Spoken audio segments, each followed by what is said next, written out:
Hello, Peter. Good evening. Nice to see you again. Oh, hi, Armin. Nice to see you.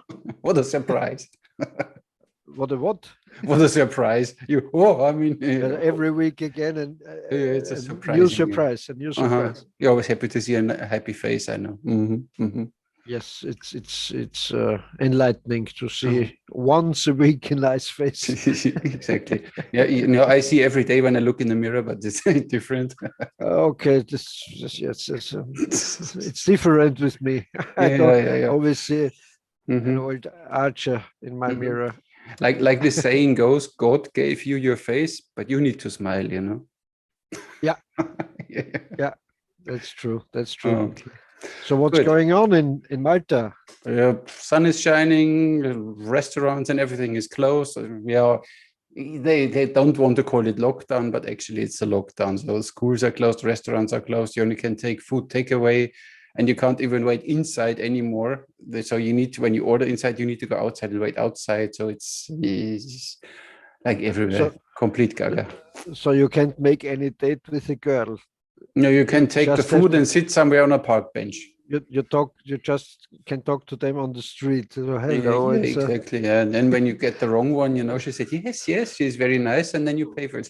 No, I'm joking. But maybe it's not so bad because you switch one station. You had to meet in a restaurant and talk for hours, and so you can say, "Oh, there's no restaurant open. Follow me. Let's go directly. I have a room. I have a bed.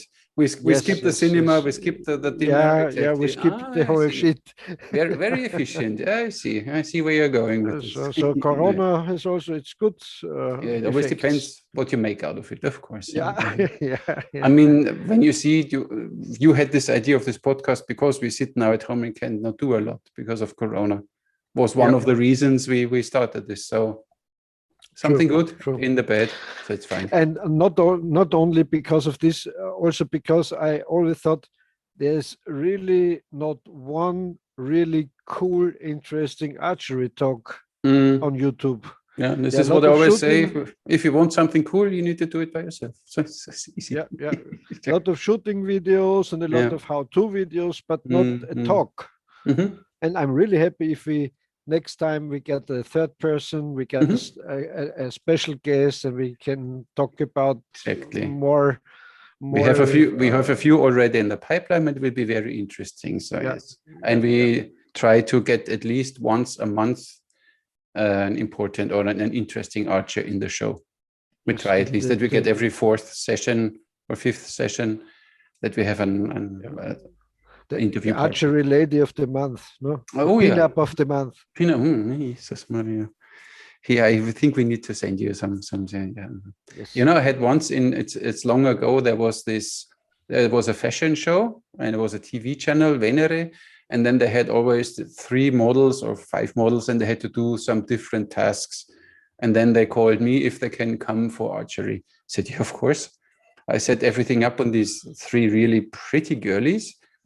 But then the photographer, so let's take first photos as long as the light is good, and then you show them how to shoot. Said, look, we should do it the other way around, because when they don't know how to hold a bow and an arrow, it looks always so stupid. You have a beautiful girl and she has the bow in a position and it looks simply stupid. Let me give them a quick introduction. They shoot a few arrows and I help them, and then you can take your photos. And then it was a really nice photo shoot. And one of them even came afterwards because she liked it so much. It was nice. Yeah. She stayed with you. No. She came for archery, not because of me.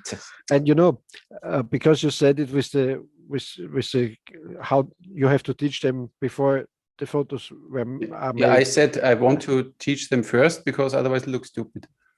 Yes, I had a very similar situation. They said the same, and I said, okay, but then I don't want to be in the picture. Exactly. Because if I'm in the picture and they hold the wrong way, they say, look at this fool. Yeah. And they came to Malta Archery, and they interviewed me. So of course they need to at least have the basics done and at least be capable of pointing and drawing, kind of. I mean, nobody expects perfection, but at least they need to know what they're doing. Otherwise, you look a bit stupid. No, not with us. Yeah. So girls beside you. Yes. I know you don't like that. You know, we are beginners, so we don't know a lot about girls. So let's talk about archery. Yeah, exactly. I'm a beginner too in archery. You know, I'm learning every day something new. Me too.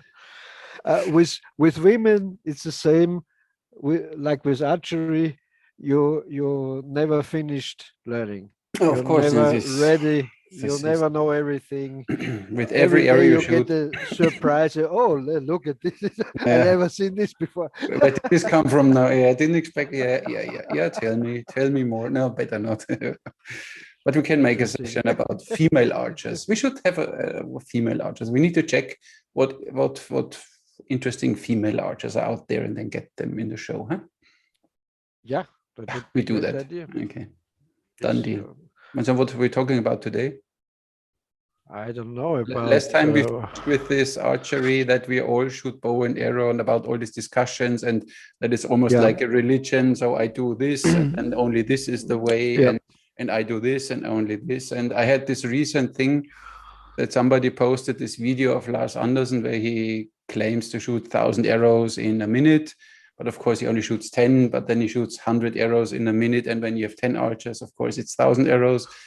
And then you read all these comments underneath. Yeah, what, really bad words, fuck Lars and whatever. And I thought, where is the respect? Are we not archers? I mean, why can't I accept someone else doing something? I mean, then every trick shot archer is, forget this one. I mean, what's the purpose of a Byron Ferguson shooting an aspirin? You're right. Question all, or you don't question anyone and accept simply everyone. But this discussion started once when Lars in one video shot this wood board because of this Robin Hood movie in front or on the head of a human being, and then everybody, I am done with Lars, even New Sensei.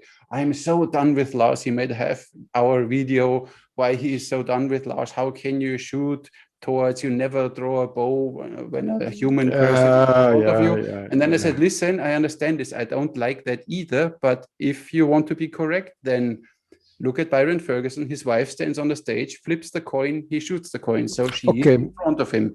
You have Laosh Kasai, he rides on a horse, shoots arrows down at guys holding the target.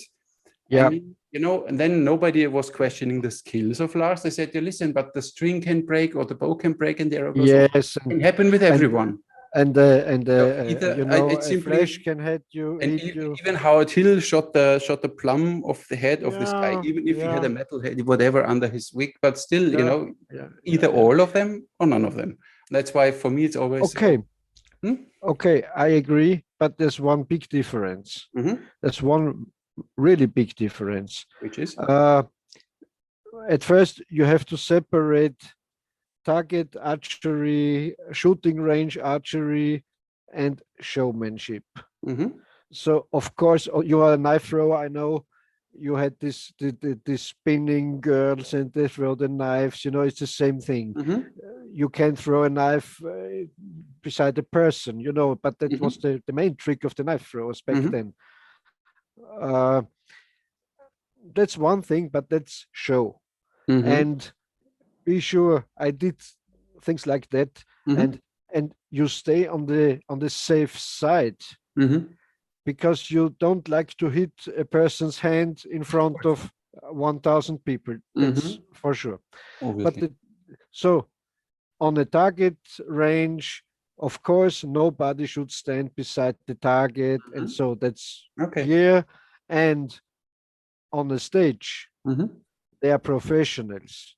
So the thrower is a professional, the assistant is a professional, the archer is a professional. That's a very different situation than on a target range or on a 3D course and so on. That's the one thing you have to keep in mind. And the other thing is, if you compare Howard Hill or Byron Ferguson or I don't know, with Lars Andersen, there's one big difference.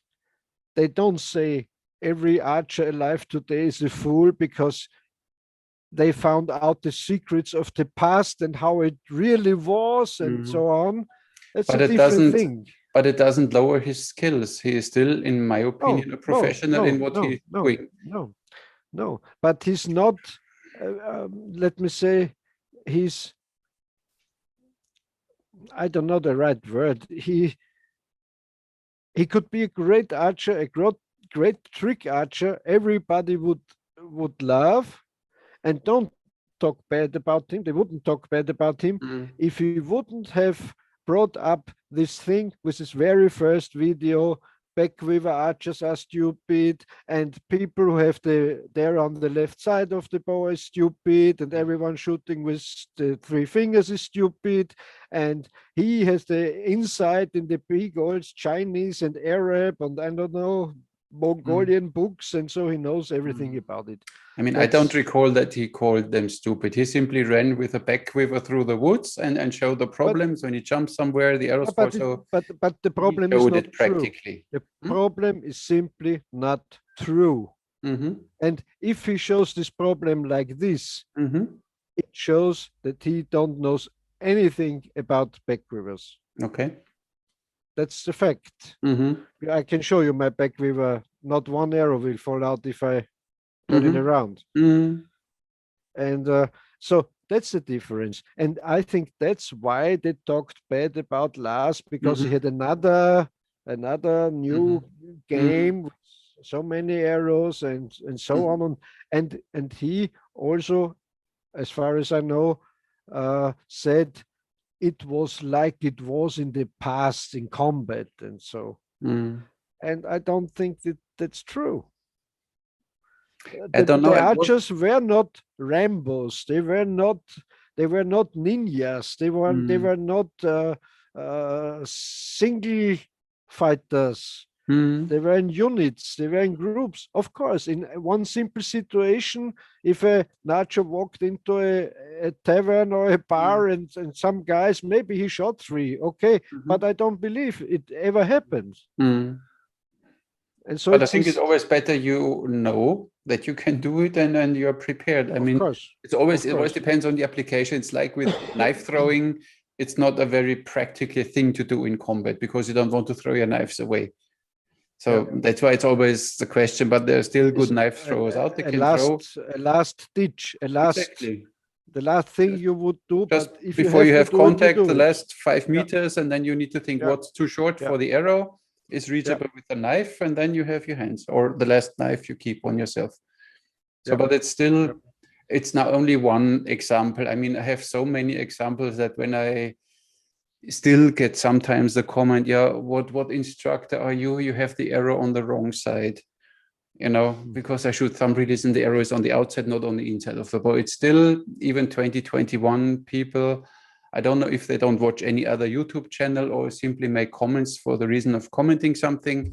Oh, you have the arrow on the wrong side. What do you know? You know, you can't shoot like this. You pull with the thumb. You need to shoot 3 finger.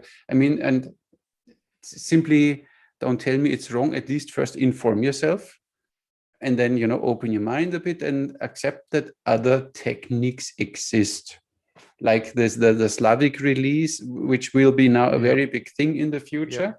Because this is one of the most efficient ways to load fast, and it's almost like 3 finger draw, but you have the arrow on the other side. So when you want to shoot fast from a horse or whatever, it's a very, very efficient way to do so. And it will be a bigger thing in the future. 5 years ago, nobody was talking about Slavic release, and I made some videos, and then, you know, it's kind of Slavic release. Look, Armin, it's the same like with everything. If it went into ideology, if only the medieval longbow is the best war bow and the only way of shooting, or only the American longbow, or only the horsebow, or only a kudo bow, only this, and you're there on the wrong side, and why the thumb and not this and not that, that's horrible. Because I don't know, I think once I told you this, when I was in Korea at that big convention of the World Traditional Archery Association, I had to hold a speech, and the core of my speech, maybe someday I can read it, I don't have it prepared, was the longbow shooters making fun about the recurve shooters, the recurve shooters about the horsebow shooters. They all together make fun on the compound shooters, and the Asian archers talk horrible things about the Western archers and the opposite, and they all together hate crossbow shooters. And they all say, oh, firearms are bad. And the firearm shooters say, what about these crazy guys with these bows and strings and so on? So, and all together, we are shooters. Exactly. And shooting is a great thing and is hated by a lot of people. Every person who likes arms, who likes weapons, pistols, guns, shotguns, rifles, bows, throwing knives, tomahawks, you name it, is a kind of crazy person. There's some sympathy on the left with very earthy sports like archery or knife throwing. That's okay. But if you say, oh, I like to shoot with a Glock pistol, you are a crazy and a criminal and a murderer and more. So all the shooters should stick together and pull on one rope and say, we are shooters. We love to shoot. Yes. We love our arms. We love our bows. We love our guns. We love our crossbows. And we all are shooters. And the shooting ranges are closing around the world. Here around we had a nice, a trap stand, a shotgun range. They closed it because it was too loud. It was that and that and that. And so we are battled from all sides. They fight the shooters. And so we shooters should stick together and say, okay, this guy shoots with that bow and he shoots with a gun, but we are shooters and we are one thing. We are one. We are all shooters. Yes. Yeah. Yeah. And it's the same with bow hunting. Okay, if I would hunt, I would only hunt with a bow because it's so ethical, it's so sporty, and so on. No, it's not true. To hunt with a rifle is also a great thing, and it's you also have to have the ethics and the ability to make it right. It's always to kill an animal. It's just a distance. It's just a distance. And so and here we come back to Lars Andersen. He talks bad about other archers. They're crazy because they shoot like this or like that, and only he knows. And that's why he got this fire on this thread on Facebook. I'm not aware that he said that the others are stupid and only he knows. He simply shows what he is capable of. And I think many are simply jealous because they don't understand what he is doing. I mean, in the beginning, I know Lars since I don't know how many years, he started with a normal takedown recurve bow and shot his 3 arrows on the left side, shooting fast. So about the Saracen archery, certain distance, I think 80 meters or something, at a certain amount of bow length was written in this book. And you need to shoot 3 arrows. And the third one need to be released before the first one hits a target. And that was his first goal.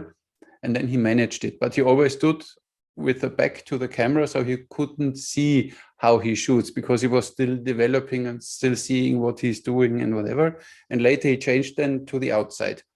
And then he figured it's way faster because you don't have to go through it. So then it's simply a development. And what he shows is not that he's the only one he knows better. He simply can do things. Watch his first video and what he's saying about everything. But Lars Andersen is a good example.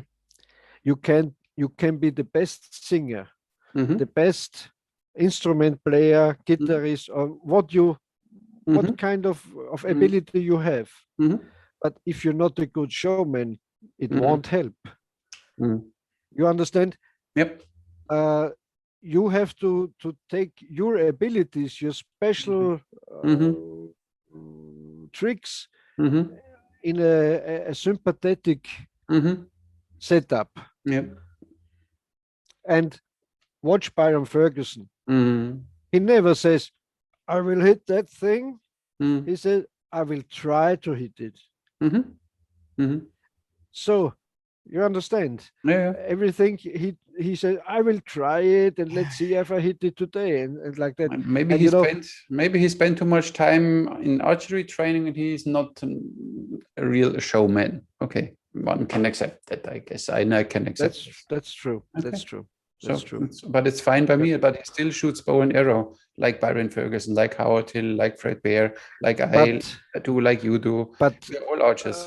But there's no excuse to that. You know why? Because I know this because I watched Howard Hill's videos and Byron Ferguson videos. And so even Howard Hill said that the commentator said, oh, let's see if Howard Hill can hit that thing. Yeah. He knows that he's the yes, they said he's the greatest, but it was always a kind of challenge if he can do it. Yeah. I'm sure that even Lars Andersen, when he grabs the arrow and shoots it back and splits the other arrow in the air, he will not be capable of doing it every single time, I guess. Of course not. He did maybe 10 or 20 or whatever tries, and the one of course not. Goes. So what? Of course not. Maybe he should sell it differently. When I get these comments on Byron Ferguson's videos or even on mine, and they say, what the distance and what this and what that, I say, okay, just do it on the stage. You can make a clip, no problem, but make it live on a stage. And then you talk again about this subject. 500 people around you, then show what you're capable of. The adrenaline is pushing through and you have your stage right. Of course. And you don't have 100 tries to hit it. You have one try and you don't even know where to put the arrow anymore because you're... Yeah. But what also some trick archers or some most people don't know. If you miss a target on stage, it depends on you if it is a problem or if you make a joke out of it. Exactly. Because the auditory, the viewers don't know if you did it on purpose. Because they go into your show, they went to your show knowing that you're a good archer. So they think you can hit everything. When you miss, it's very easy to change their mind to let them believe you did it on purpose. So if you say the right thing, if you miss one time, they will applaud. Of course. This is what musicians do when he plays a wrong note. Then he simply repeats it again and plays it a few times, and you think, he wanted to do it like this. Yeah. That's his stage life. It's different. Yeah. So he's a great artist, but he's not the best stage person. Okay. But is it then still okay then to really call him all these bad names, or shouldn't we? Or even if I mean, you tell me now, I mean, you're an idiot. Am I then better when I say, you're an idiot too? It doesn't, I have still respect to you, even if you would say something bad. I would say, okay, it's your opinion. I can share it or not. But so is it a lack of education? What is it that there is no respect in these sports anymore? We all should bow and arrow, from the Native American Indian to Attila, and we all should bow and arrow. As I said before, I think Lars Andersen had a bad start. He had made a very successful video. What I just said, even if somebody calls me bad, I bring myself on the same level when I respond in the same way. And when they criticized him, he made a reply clip, and it don't excuse himself, but he said the same again. But I'm right. My critics are not right. I'm right. And so he's a kind of person, I don't know him in person, but he's a kind of person who don't knows about how to deal with people. That's my opinion. And the other aspect of that thing is, in the internet, on Facebook, they just easy write, you're an idiot, and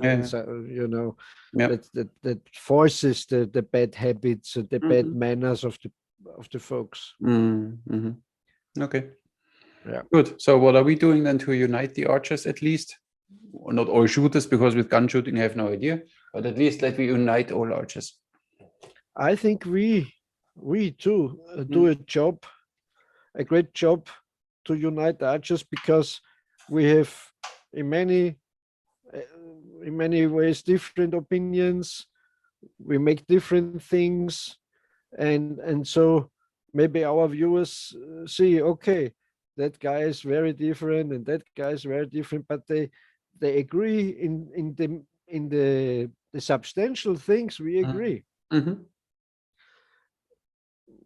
You like this pose more, or that arrows, and I and other stuff, other technique. Yeah. But so I don't know, and to work in that direction on the internet, on Facebook and so on. So okay, be cool.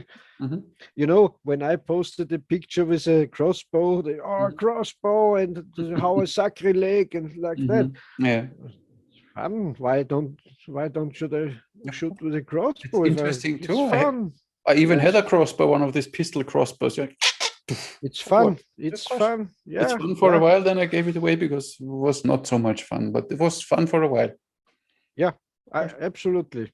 Yeah. So that's why. Everything. Yeah. And that's what I don't understand, because if you're a real archer at heart, you also have to like to shoot with a pistol, because it's shooting. It's fun. Why not? Shooting, throwing, whatever you can get your hands on. Yes. Yeah, I don't know why. This. But maybe we overdo this problem. In fact, when they come together, I don't know. When I was in Korea and there were, I don't know how many nations. I think 27 nations from all around the world, and there were Muslims, and there were Buddhists, and there were Hindus, and there were Catholics, and there were, how they call it in England, Protestants, and only the religions. Everyone had different bows and a different style of shooting. And Japanese, it's Shinto, or how it is called there, and all together we were a community. Nobody said, "Oh, fuck this bow," or "you're stupid because you used that quiver." That when they came together, they are a unit. They are united. Okay. But on the internet, and if they're far apart, and so, they were very strict Muslims. And I always thought, oh, that's kind of thing. And so they were the most lovable people. They were wonderful people. But if you don't know them in person, you say, oh, these Muslims or these Catholics, or and that's the point. If you come together, I'm not the biggest fan of the UNO or the this big NGOs, and that was an UNESCO thing. And in this case, I said, in this thing they are right. If you bring them together from all around the world, that connects the people. That's true. That's true. So the internet disconnects more, or I mean, I had it so often when you hear, these Muslims, said, do you know Muslims? Now you hear it in the news, what they do again, said, do you know Muslims? I was 1 year in a Muslim country and I had the most positive experience. I can tell they are respectful, they are kind, they are friendly.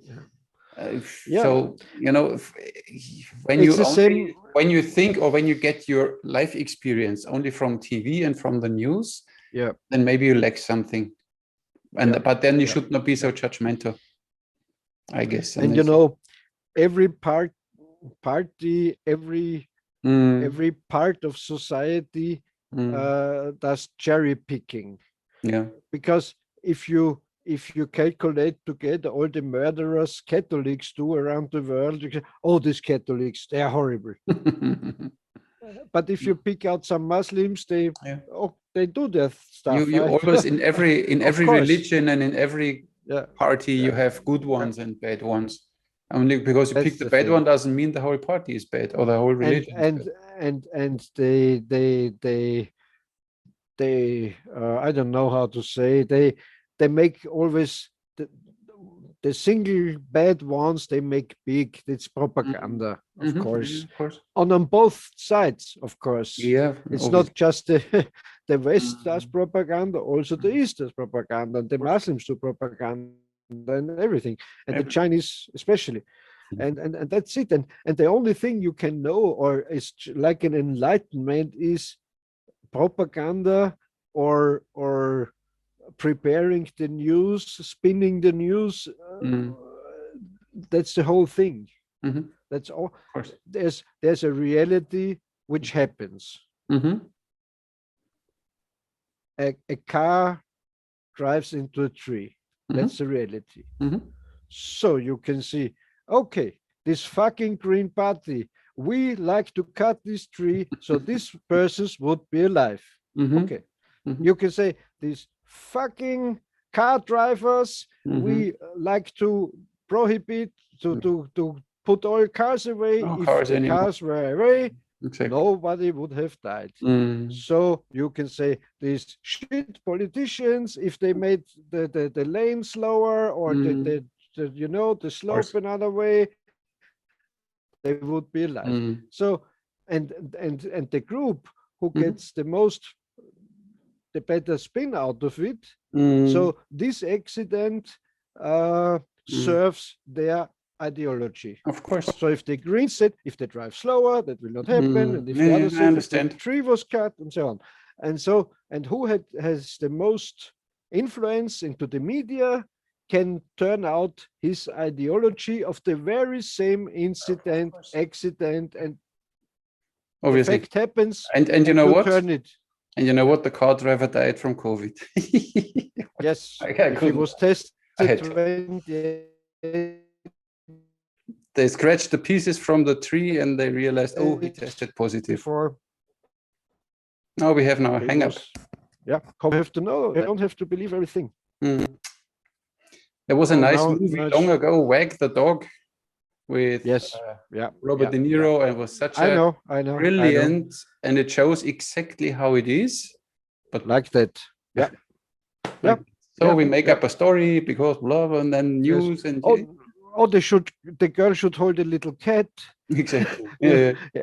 And stand in front of this damaged building. No, not here. Just like that. And that's staged, true. That's true. Staged. And that's how the world works. That's why we need to unite the archers. So archers, can we see that we get together, accept every style, every bow, every whatever, where on which side the arrow is, whatever technique someone is shooting, and whatever poundage he is shooting, because you always hear then, you shoot very good, but you need to shoot this with a war bow, with 120, 150 pounds. I said, not everybody, even in war, shot a 120-pound bow. Or when they trained from 8 years onwards, every day, that they may be capable of shooting all day long a 150-pound bow. I don't know. I can't do it with 60 pounds. I max out, and my shoulder doesn't want anymore. So what can I do? And there's another argument about the war bows and 120 pounds and so on. If you really think about combat, you wouldn't shoot on steel armored enemies like in the Middle Ages. On a usual bulletproof vest, I think an arrow from a 60-pound bow with a broadhead will go through. If they don't use plates, this ceramic plate or steel plates inside, it's a different thing. But it depends on what your enemy is wearing. And I think these metal armors were not so common because they're quite heavy, quite uncomfortable. And when you see many had only these, whatever, in China they say 7 layers of leather.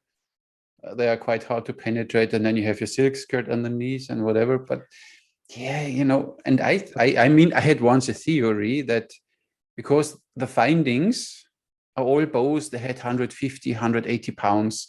And I always think, where did they find these bows? Somewhere in a house, somewhere stored, somewhere safe. Under the sea. I think, personally, that every archer, I mean, even in hunters or when you go through, you have one bow which is way heavier than you normally shoot, and you use it for practicing, for training at home, or in your wherever you are in your army. You practice with a 150-pound bow, that you can go out then with a 100-pound bow and it's no problem. You can shoot it all day. I had once this you know, the most scientific approach on this old war bows they had was the Mary Rose bows. You know, they found in that ship, in that sunken ship from Henry VIII. So these bows and also arrows were underwater for 300 years. Okay, then they put it out. They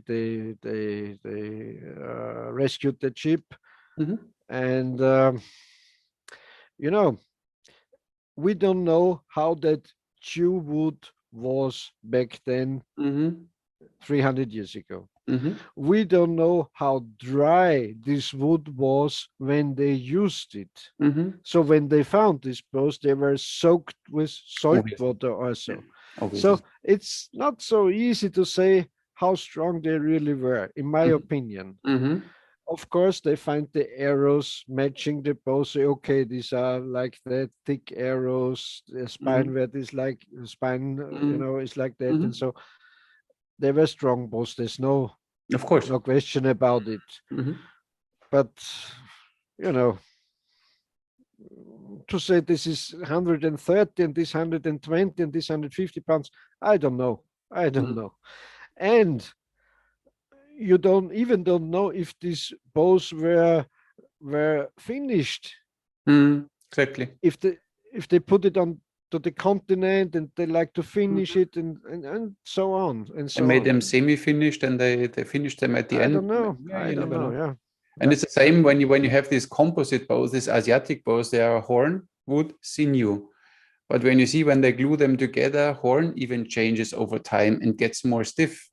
So you get this bow, then 200 years later, and think, oh my God, it's 200 pounds. But maybe when it was in action, it had only 100 pounds or whatever. You never know.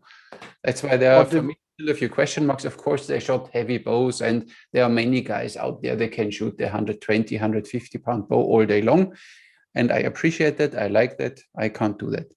And think about wartime. Think about they have to produce a lot of bows in a short time. So maybe the wood was green a little, was not so dry when they put them out to the troops. You don't know. You don't know.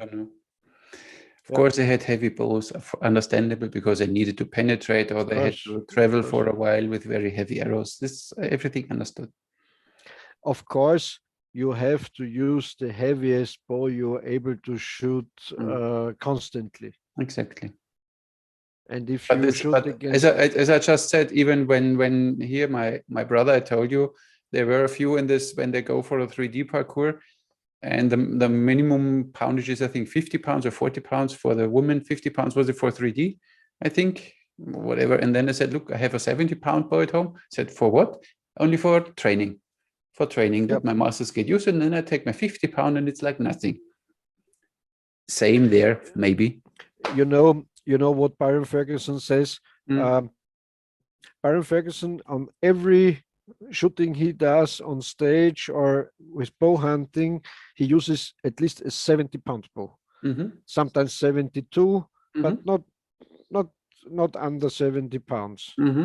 Maybe some 68, but it's 70. And he says everything about 72 to 74 pounds above that draw weight don't gives you any advantage, except when you use a very heavy arrow because you like to hunt, elephants. Yes. Very big game or moose and something like that. You like 1,000 grain arrow, then it helps because you should straight the heavy arrow. But with normal arrow weight, with 400 to 600 grain, you don't. He says it's a kind of break-even point. You don't get that force out of the bow what you put inside. What the effort is to draw this bow. And I heard that too. So, yes, that the 65, 70 pounds you reach the maximum kind of, and then you don't get that much more out of it. Yeah, I heard that. You have to raise the arrow weight, and if you have to raise if you like to raise the arrow weight, it has to have a purpose. You have to have a special idea why you need that heavy arrow. Yeah. Yeah. That's why I always. I think that's true. Yeah. And then there's me. I'm still happy with my snake bow with 26 pounds. Great bows. It's great a bows, perfect bow. Great bows. Yeah. Perfect bow. Perfect bow. And I like the leather grips you make on. They are really nice. Because I have here always a little, when you shoot a lot with them, you get here a little hard skin, callus, because of this handle on the corner down there. And with this leather, it feels way nicer. It's really nice.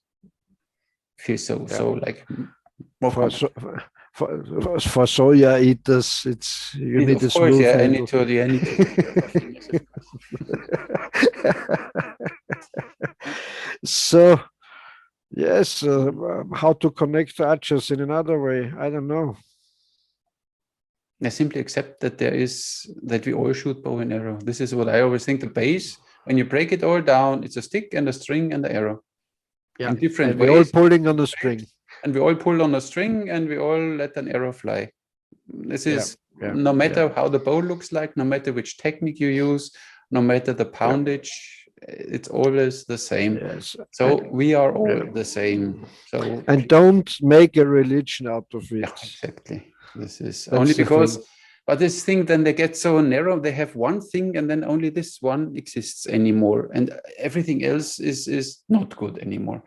I understand that people get very specific in one thing and very good in this, but the other still exists too. Maybe that was Lars's problem too, that he got too focused on his thing, and then everything else is not existing, and he's not showman enough to communicate it properly.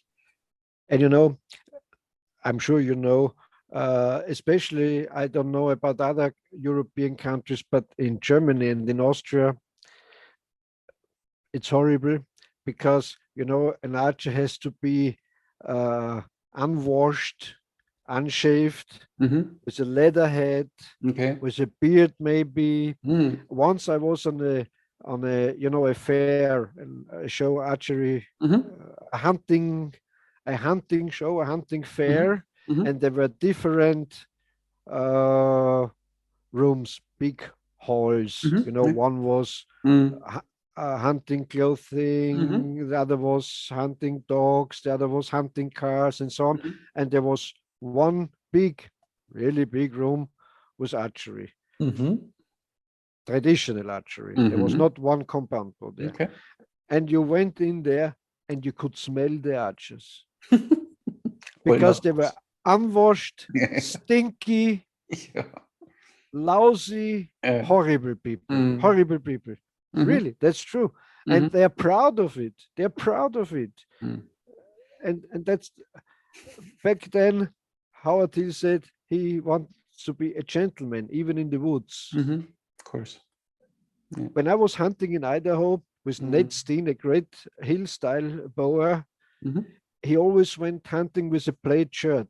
And in the evening, when we ate and we talked, he came out from the trailer with a camo jacket. And said, "Oh, you have camo?" "Of course I have camo, but I just wear it in camp because in the woods I don't like to look like a terrorist, but like a gentleman." I understand. And think about that. And so archery is a very, very archaic, a very old style, a very earthy thing, and they put one on top.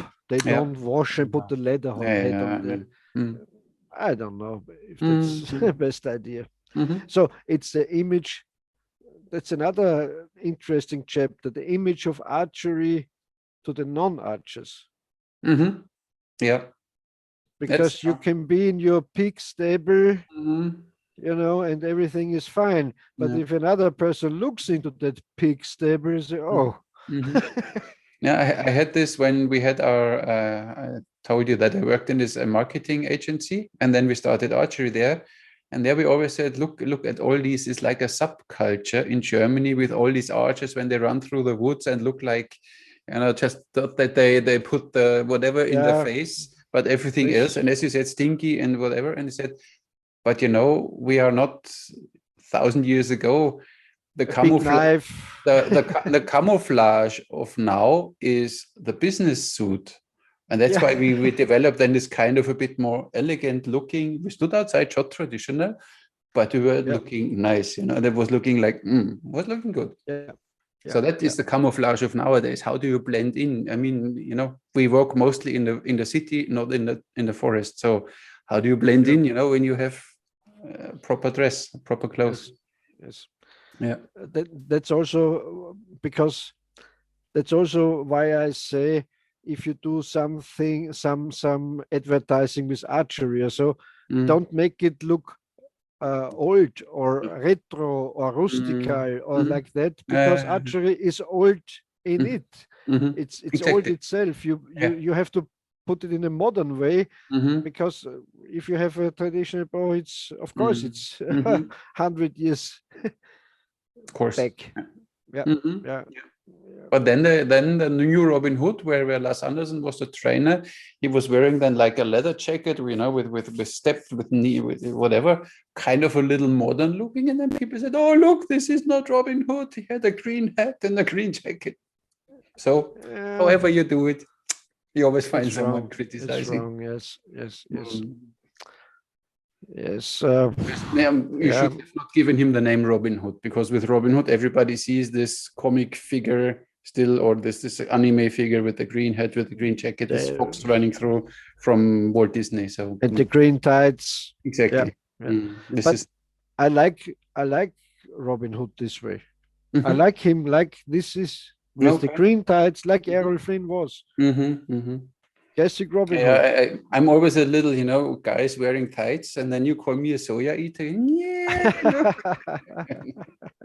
Yes, it's a little gay. You're right. Well, why does he have to wear tights? He could wear normal trousers. But I had the same. I have this Manchu dress. I have this Manchu dress. Someone in China made it for me. I had a Manchu bow, so I got this Manchu dress, and it's like a coat. And then I took some photos, and some guy answered, "Oh my, look, him in a dress."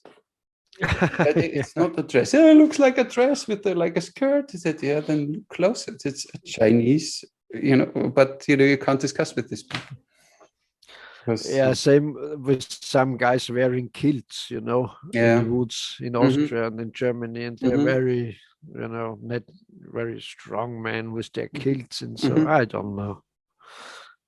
Yeah, if you have it in your tradition, but only if you wear it because you want to be different, I don't know. But what is tradition? I mean, when you check on or in the internet, a tradition means when it's something done for at least 2 generations. Then you can call it already a tradition. So how long do we have now compound bows? 1970? When did the first compound bow come out? 1968 or so. So it's 50 years. It's 2 generations. Bow, yes. So you could theoretically say even a compound bow is now a traditional bow. Yeah. This discussion about what is traditional, not some always say, when there's no wheel on it, then it's traditional. But even with wheels, it's already traditional now. Yeah. I think we talked before about it. The term traditional, when they invented the compound bow to separate because even back then they said, "No, this is archery, this is not archery, this is traditional, this is archery. No, this is traditional archery, and this is compound and what else." And then the way of aiming, then gap shooting or instinctive, intuitive, or aiming or whatever, then all these they need to be always separated instead of thinking we all shoot bow and arrow, no matter how. I simply like it this whatever classic way where you don't look at the arrow, you only look at the target with 2 eyes open, but please feel free, shoot your arrows how you want. And the most bad thing about these are archery clubs. When you like to learn archery, you're new to archery. Okay, there's a club some villages ahead, and you go to this club, and maybe you buy a bow before this, oh, that's not a bow, that's shit, and you have to have this kind, and oh, that's not an arrow, and so, and it's, as I said, it's like a religious thing. So back then I liked the archery clubs, and I was, as I said before, I was 20 years the president of an archery club and the founder. But I'm not so positive about it anymore, because it's a kind of ideology in every club. Of course, instead that they're open, but it's always, I don't know why it's like this. Even here in Malta, there's the Archery Association, and then even when you go there with a recurve bow, with a takedown recurve bow, then they tell you, yeah, you can start now, but once you do your examination here and you get your certification, you need to buy this and this bow and this point sight thing, point, how do you get with these needles or whatever, this sight, because you need to aim then and whatever, and you need to this and this and this, and I don't know. I had even an old guy, he came then to my shop in Valletta with his compound bow and said, look, I bought this compound bow, and then I went to the Archery Association and said, no, you can't shoot with this bow here. You need to buy this or this bow. And then I didn't want, then I was looking for another place. And they do strictly Olympic there? Yeah. Olympic archery. But they shoot longbow too. I don't know how or what. I have no idea. I was never there, so I only know it from people that tell me they do bear bow, and I don't know what else they're doing. But they're quite strict. I always think, okay. Yes, and separating people, not connecting people, and that's the part we talked about. This is how, but this is how what mainstream media is doing, and this is how every government is doing. You always have two parties, so people are used to color, religion, race, gender, whatever, archery style, color of it, or whatever. It needs to be separated. Like a tribal thinking. We are that tribe, and we do this, and this is the other tribe. Yes, and the very same people who say we need diversity. Or the tribe. We need a lot of colors. These are the people who say, yes, but this group is different than this group. It's very pervert, today. Now what does it require to accept things? Does it need strength that you simply accept others? Is it a weakness that you're afraid of what others are doing? It's or weakness. Jealousy that others are better? I mean, I even had once a positive, because when I was in Germany once near Regensburg, there was an archery club, and they had this press straw, with K, forgot the name. Nice targets, and I wanted to see them. Straw bale. Yeah, but these round ones with this aluminum ring around it, also I forgot the name. They are really pressed, and you shoot in the end grain of the hazer, quite good. And I wanted to see them, so we went there. And then this guy, if you want to shoot, then you need to fill out your insurance, whatever, blah blah blah. And then he showed me his bow, and I said, let me shoot. And then bam, bam, bam. I said, but it was not now 10 meters. I said, it doesn't matter. How did you do that? I said,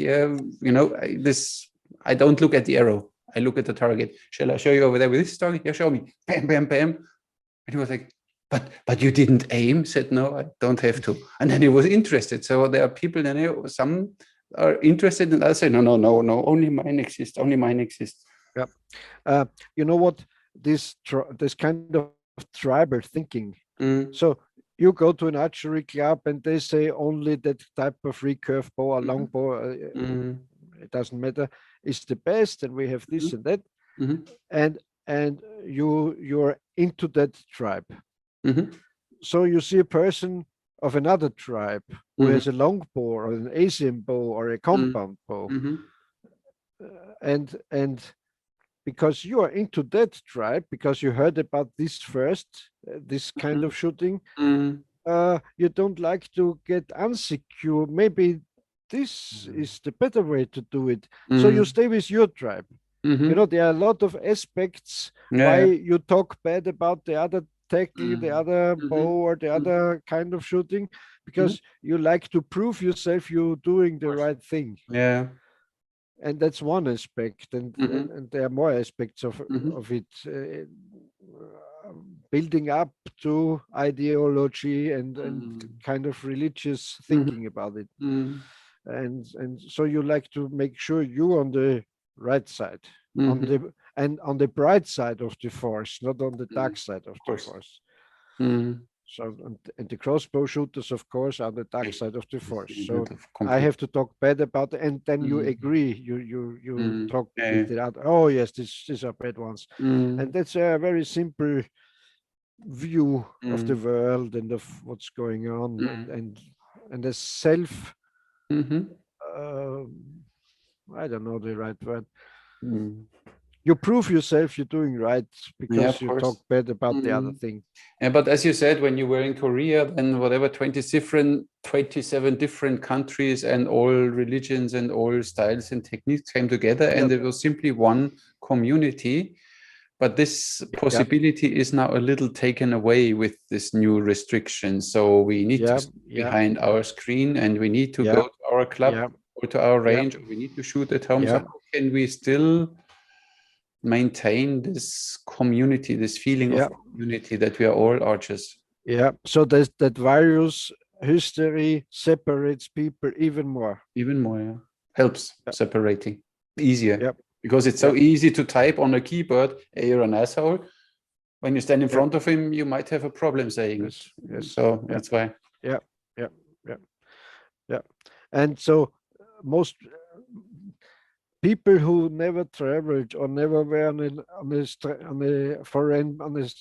another place, in a strange country, in a foreign country, and they sit in the bar and talk about Muslims or Polanders or British or they don't know anything.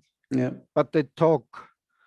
And that's the difference. You have to travel there, or you have to meet people from there. But for this, you need to be open-minded, because when you see how people think, it's hilarious. One of my ex-girlfriends, she was with her parents. They went on holidays and they went along a sea, and then the mama said, there in front there is a group of Muslims, we go another way. And then my ex said, why, we can go there? No, they are going to kill us, because our priest in the church said so. He in the church said, listen, these Muslims are all going to kill us. Welcome. Of course, I mean, brainwash, and it works. And one day you believe that, and you see them and you act like you look bad at them, and they think, I didn't do anything. But when you do it often enough, then they look bad at you back, and then you get this confrontation instead of communication. And it's the same thing we talked before. It's the spin you give, the propaganda you get. Of course. So and you said they're walking Muslims by and you're afraid, and so and so on. This story you just told. And on the other hand,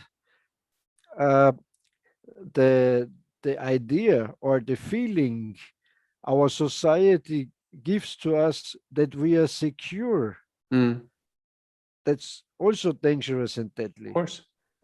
Because it can happen that some US guys, some Muslims, some Protestants walk over and kill you, of course. And if you're a woman and you're walking alone in the dark street, you're not secure. And the state, the government can't protect you because they can come to you when it's too late. Exactly. So you have to be aware. In fact, you are the blanket of civilization is very thin. In every street, in every wood, in every surrounding, in every setup, there very bad things can happen. But this is about responsibility. I mean, I'm not self-responsibility. Exactly, only self-responsibility. I know that I most probably won't go through Harlem in the middle of the night as a white guy. I would not do this. Most probably nothing will happen, but I would not go there because I don't have to force my luck. I don't go blindfolded over the highway because I'm so spiritual, nothing will happen. And remember back then, You're an old guy too, like me. When we were young, when you went out with a girl, you had to bring her home. Yes, of course. Because you never would let her go to the dark at night through the city. You bring her home and you wait until the door is closed. Of course. Yes. Not in Germany, not in Austria, which are the very safest countries around the world. But you wouldn't do it back then.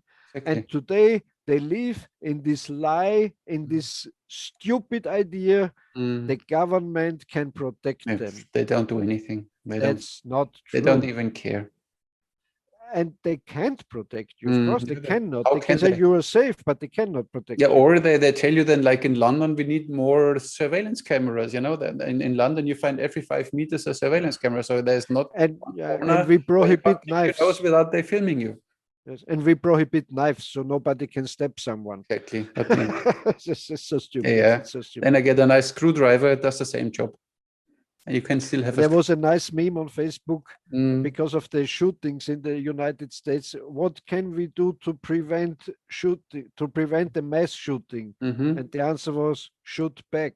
Yeah, that's a good answer. Yeah, exactly. That's the only thing you can. The government can't help you. Yeah.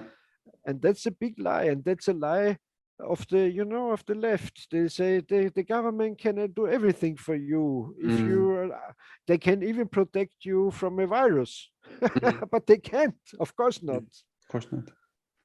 That's why self-responsibility, liability, and you need to know your strength, or you need to know yourself. I don't know, and then it's not a problem. I think when you know yourself, you don't have a problem with others doing things differently than you. And being aware, you have to be aware. Don't get you in danger. Don't get you in a dark street in Harlem without any racism, or in whatever Hamburg. I don't know. But you know the corners. I mean, when you travel somewhere, you inform yourself before, and then you know where you should go, where you should not go, and when you go there because you think, hey, I'm such a cool guy, okay, fine. Then deal with the consequences. I mean, it's not a problem, but deal with the consequences. Yeah. Fine. Yeah. No, fine. So 1 hour, huh? Blah, blah, blah. Really? Yeah. Did we also talk about archery or just about the world? It's archery is a world, Yes. It's our world. And we can create it. This is the thing that most people forget. We are creators. We are all creators. We can create a better world. That's a very important thing. Yes. There are only two possibilities. If you go into a situation, there are just two possibilities. You rule the situation, or another person will rule the situation. It's and like an old, Musashi or like that. You have to rule the situation, and you have to choose the best situation, and so on. And if you say, "Oh, it's just how life is," no. When you sit on your couch and you think, "Oh, the government will do right," then the government rules, and then you wake up and wonder why you have to run around with a face mask now, as example, because they rule over you. Of course, because you let them. Yep. So that's why we as archers, we create a better world. In the best case, we rule our target. Makes sense. Yeah, even the target has two chances to get hit or get not hit. Yeah. Okay. Stupid. Okay. So fine. Armin, fine. Cool. Nice talk to you. So nice talking. We leave it. And, you want to answer one question, or we do it in the next session? Of course. No, let's. Or we make a question session next time. As you wish.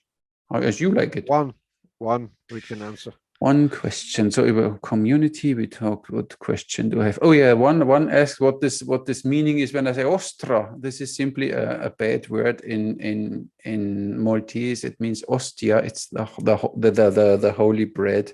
They say ostia, but you don't say ostia because it's a bad word. You don't use it. That's why I say ostra. Sounds almost like Austria. And when somebody asks me, I always say, no, I said Austria. So that's why it's okay. Yeah. Just so for the information for the guy who asked. So the thing you get in church. Exactly. This is the hostie, and in Maltese it's Ostia. And you can use it as a swear word, but I don't do this on purpose. Okay. So gap shooting. I think gap shooting we talk next time. It's a little longer. Or shall we talk about gap shooting? It's a bigger thing. It's a bigger thing.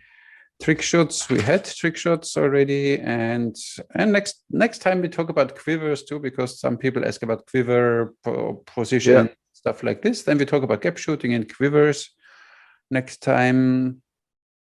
Archery as a tool for reconnecting to nature, and then he meant Wu Wei, this Chinese of doing and non-doing.